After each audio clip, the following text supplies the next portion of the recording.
Reckless wife cheated but forgot she was using my card. I filed and got full custody. She's broken and mad.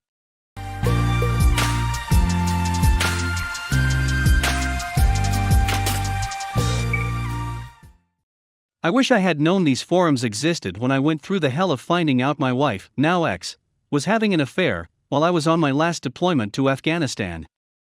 Not that I would wish the experience on anyone, but I have found it helpful to hear from others that have had similar experiences, and to know that I'm not alone in feeling the anger and pain, even years later. So here's my contribution. Even though all of our normal bills had been put on auto payment prior to my deployment, I would occasionally log in and check balances, just to make sure everything was tracking and getting paid as it should. Money wasn't an issue, but I knew that between my wife's demanding job on a local military base and multiple kids to look after, something could fall between the cracks.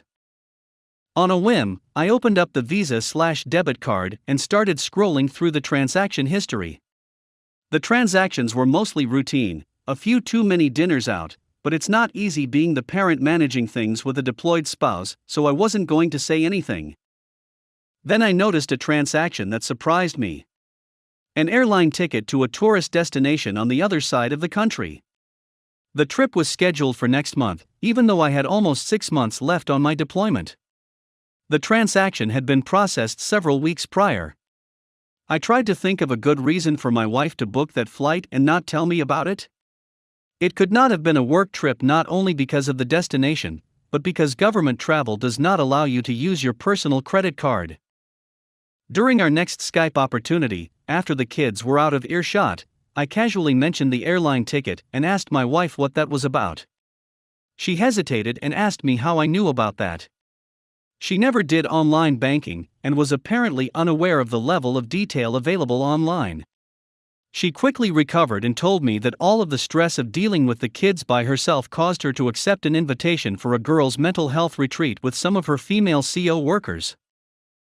I told her I understood she might be stressed, but still it seems like traveling across the country and leaving your kids at home without another parent might be something that we would have discussed before you purchased the plane ticket. Then I asked her who would be taking care of the children for the week she was gone.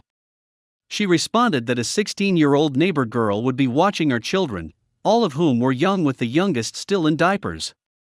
I replied that if there was not a responsible adult in the house taking care of the children, that I would personally notify Child Protective Services. So she quickly agreed to ask her mother to drive up and watch the kids.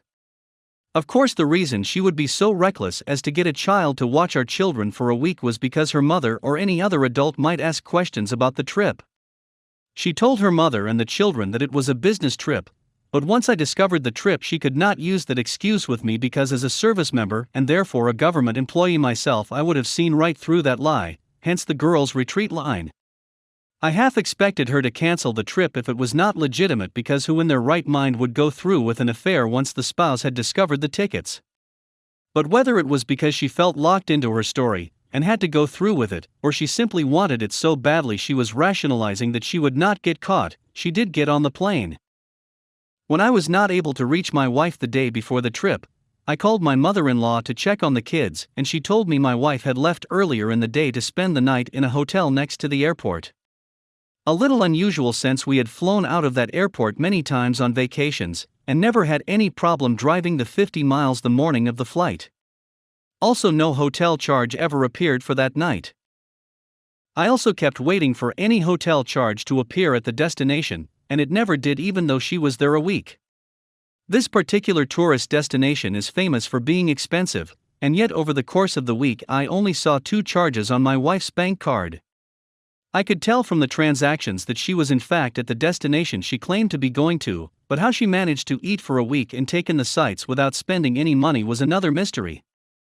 She never tried to contact me by phone or email the entire time she was on her so-called retreat, even though I had an Afghan cell phone as well as fairly regular access to email and the internet.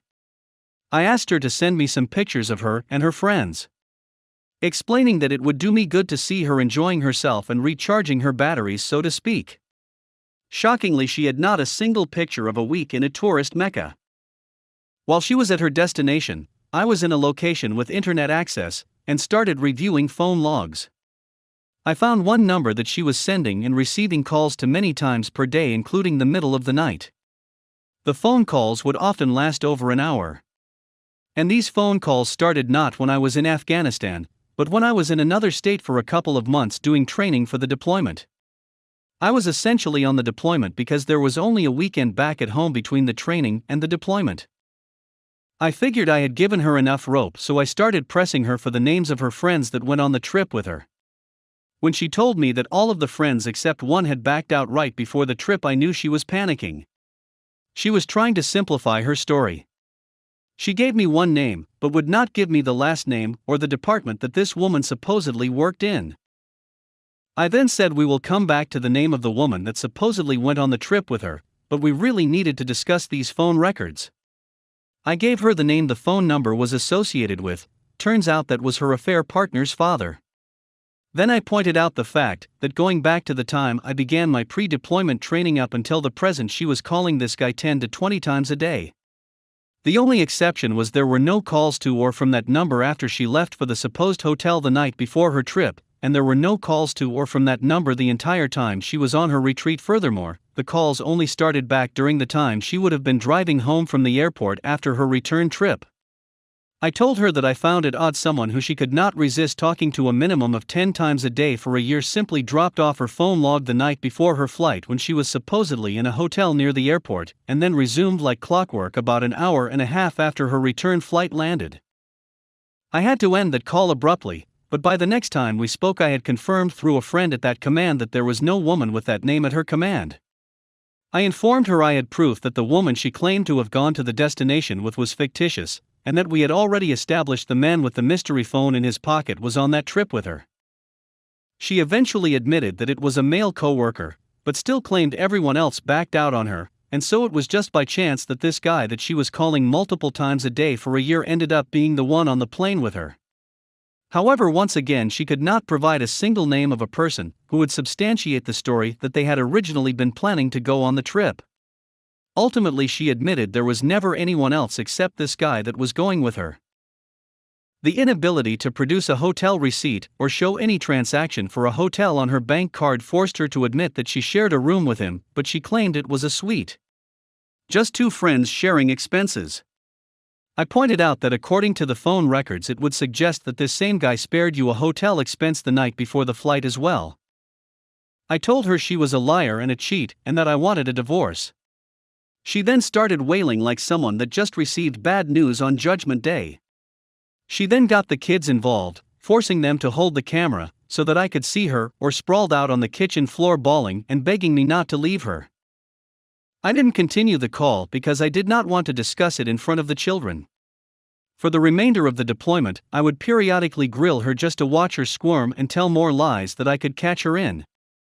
When I finally returned from deployment and took a cab to the house to pick up some clothes and uniforms, she tried to come on to me because she knew if she convinced me to sleep with her it would reset the clock on the 12-month divorce waiting period in our state, which had been running since I emailed her that we were separated pending a divorce 6 months ago. I told her that I may have been in Afghanistan for a year, but I still wasn't that desperate. After another week of begging and pleading, she asked me if there was anything she could do to make me consider not divorcing her. She offered a one-sided open marriage so that I could get my revenge. She offered to stay in a sexless marriage since I told her I would never touch her again. I replied that it was a long shot, but if she was completely honest and answered every question no matter how graphic, then maybe I would consider it. She started telling me about when they met and the first time they hooked up, but it didn't take long before I was spotting inconsistencies and demonstrable lies in her story. She was clearly lying to minimize her guilt. I didn't point this out at the moment because I wanted to let her spin the whole thing out before I started picking it apart. When I left for the hotel that evening, I asked her if she had stopped all contact with the affair partner, and she said she could if I really wanted her to. I told her that a sane person would not have made that comment, but yes, I really wanted her to, and she agreed.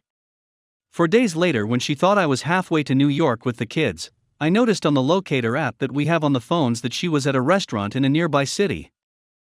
Since she thought I was out of town, I waited until the tracker showed her back at home, waited a few minutes and walked in on her and an affair partner in our bedroom. There was only her car in our driveway, so either they drove her car from a restaurant that was over an hour away or they parked her in a hidden location so that the neighbors would not see. The AP bolted, but my son said, "Isn't that Tom?" Not his real name, and only then did I confirm the guy running down the street was the affair partner. That is also when I realized that not only did my kids know him, they were on a first-name basis. My wife tried to say that he had just come down the hour and a half from where he lives to check out the new bathroom light fixture. She was getting clearly agitated and finally snuck past me, jumped in her car, and left for about 20 minutes. My guess is she picked up an affair partner down the street and transported him about a mile away to a shopping center where his car was probably hidden. I could go on for days with the individual lies that she told over the coming days and months. But we learned through the guardian ad litem and the custody fight that the affair partner had practically been living at our house. The AP had picked up the kids from school and daycare. AP, my then wife, and the kids went on outings as a family. Sometimes this guy even took my kids out without my wife. My son even walked in on him in the shower in his mother's bedroom once. After I got full custody, the kids moved with me to another city. I try to be civil and co-parent, but it's not always easy. My ex-wife tried to convince her friends and family that I had been the one cheating. Absolutely not true ever. Ever since the divorce, she has begged me to take her back. I either don't respond or change the subject, but whenever she makes that suggestion, it feels like D-Day all over again. I try my best to forgive her because I think she has deep-seated mental issues that contribute to this behavior. I say that because before I met her she was engaged to a guy that was about to start medical school, and he broke it off after catching her cheating. I can forgive the people that try to destroy me on a regular basis, but I cannot and will not ever forgive her for what she put my children through. Believe it or not, I've only hit the high points, but I hope reading this, and knowing there is light at the end of the tunnel, might help someone going through the same experience at the moment. We have reached the end of the story. Let's listen to some of the comments by our Reddit listeners. Comment 1. Sorry this happened to you, but glad you stood firm and didn't fall for any of her gaslighting. What your ex-wife did was despicable, not to mention she put your children in danger. How old were the kids, BTW? It's interesting that you got full custody. I wonder what her friends have to say about that. OP reply. I deliberately omitted the ages of the children, but the youngest one was in diapers, and the middle child wasn't too much older. The oldest child was old enough to have some idea of what was going on when the affair partner was there every day, but the oldest had a bad relationship with her mother and was afraid to get involved. I think her friends and family were shocked at the custody outcome, but they only knew what she told them, and she painted a picture that was radically different from reality. The children all told the court they wanted to live with me, and the guardian ad litem report to the judge was brutal for my EXW. I could tell the first time I met with the guardian ad litem she was skeptical of me, and believed I was just asking for custody as leverage in the property settlement. By the time she talked to everyone that knew my ex and the children, she recommended to the court let the children be put in my custody immediately. Comment 2. With you being in full custody, does that mean no more deployment? By the way, how did you concentrate on work knowing that you'll need to wait for months before confronting, and that someone else is with your wife and kids? OP reply. The stage of career and the number of previous deployments means that barring WWII breaking out, I won't be deployed again. It was hard to focus. Thankfully, I was unaware my kids had ever met this douche before I came home and literally caught him in my bedroom with my wife. He dumped her after that. I found her emails trying to get him back, but he ghosted her. Comment 3. It sucked when my ex-wife would lie and deny, even as the evidence mounted. It must suck even worse when you are abroad serving your country. I am sorry. OP reply. My wife and I did everything in the face of overwhelming evidence for a long time. Then she confessed not everything, but most things in some graphic detail. When I told her that she still wasn't being completely honest and transparent, and we were going ahead with the divorce, then she recanted everything. Fortunately, I had my phone's voice recorder going, and have a dumb gulf full of her confession. Not that you really need a confession when your wife sneaks off to Las Vegas with the guy you find him in your bedroom with her when your kid walks in on him naked. Caught cheating wife sending her pics to her student, and now she's under investigation. Like the title says, my wife is currently the subject of an investigation into one of her graduate students' allegations that my wife behaved inappropriately towards her. The student is 24. My wife has been placed on leave until the conclusions of the investigation.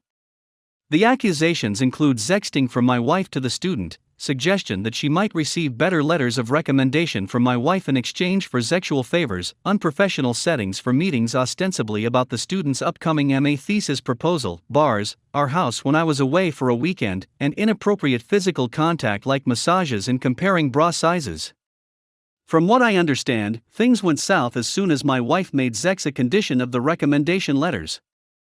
That was the point where the student reported everything. I don't know to what extent everything before then was consensual.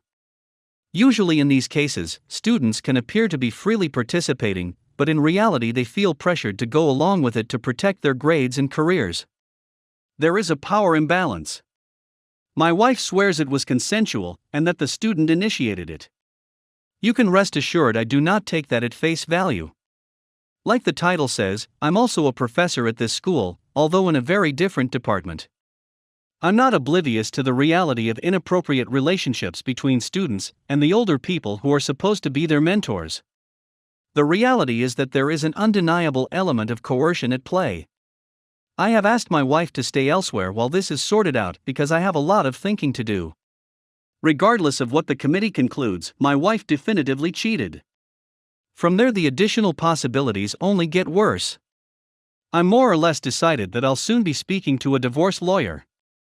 My question is not about what to do with my wife, but with my colleagues. It's known that we're married.